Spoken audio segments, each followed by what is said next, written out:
About 12 years ago, I had the opportunity to enroll in a hunter education class through the Tennessee Wildlife Resources Agency. I enrolled in the class. I was the only girl in the class, and I was so nervous that first night. But the instructors were great, and my classmates were wonderful to me.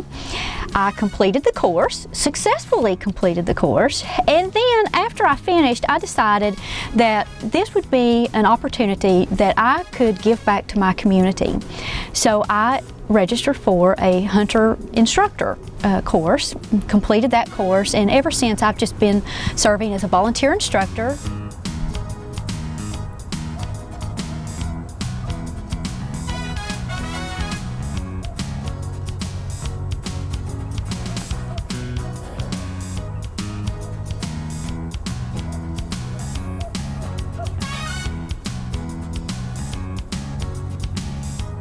I need to put on my hearing protection and my eye protection.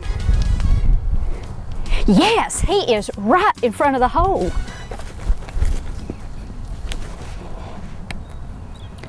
I'm shaking so bad, I'm so nervous, but I'm also excited.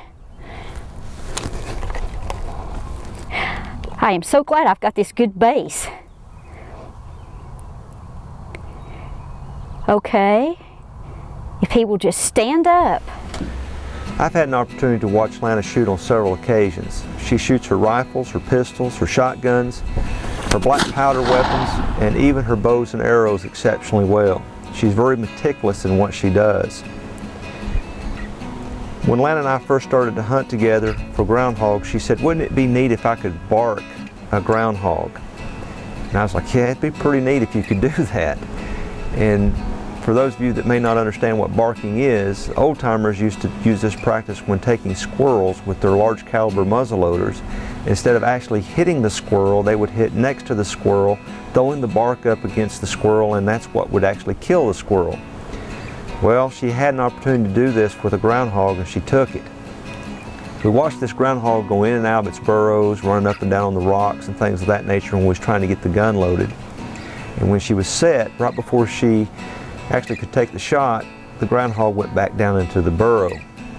And a few seconds later it came back out, but only presented the top of its head for a shot. The groundhog was right up against a rock, and all I could see through the binoculars was the tip of its head. That's all Lana had to shoot at. Well, as you can see, when she pulls the trigger, she hits just enough rock for the rock to bust, fly up against the groundhog, and flip the groundhog over backwards, dispatching the groundhog very quickly.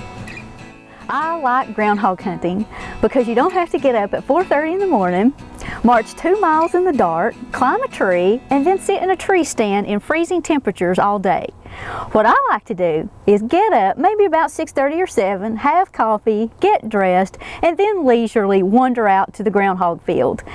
If you have never hunted, or maybe it's been a while since you have been hunting, then I would suggest that you groundhog hunt before you try deer hunting or turkey hunting. You can come and go as you please.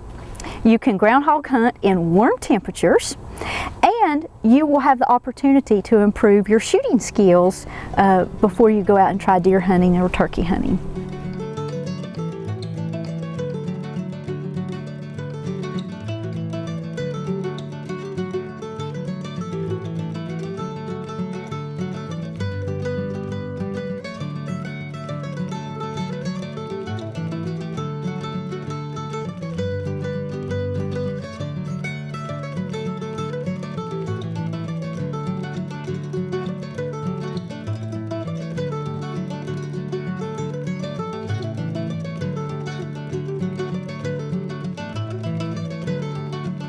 Well, the groundhog caught us all three by surprise this afternoon.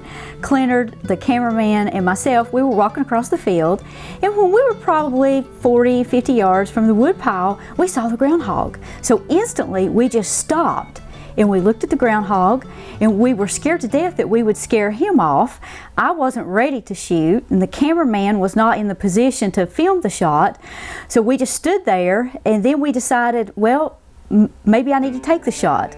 Well, actually, to be honest, Klenard was saying, you better take the shot, and the cameraman was saying, you better take him. So my heart was racing, I was breathing hard, but I decided to take the shot, and guess what? I got him.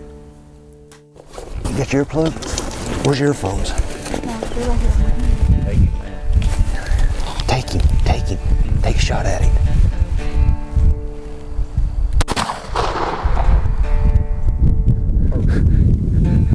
Man, you're deadly with that thing. I'm so excited. You are deadly with that thing. Cool. Action and adventure.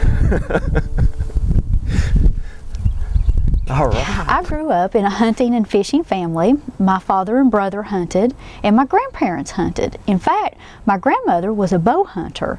She hunted with bow and arrow back before archery was really that popular, and I guess in fact before women really became involved in the hunting sport. So yeah, it is. Hunting is my history, it's my family tradition, it's a way of life, and I wouldn't have it any other way. Folks, that was some awesome shooting by Lana using her black powder weapon. Next, let's join Andy Naylor and his son Zach as they go after white-tailed deer in East Tennessee.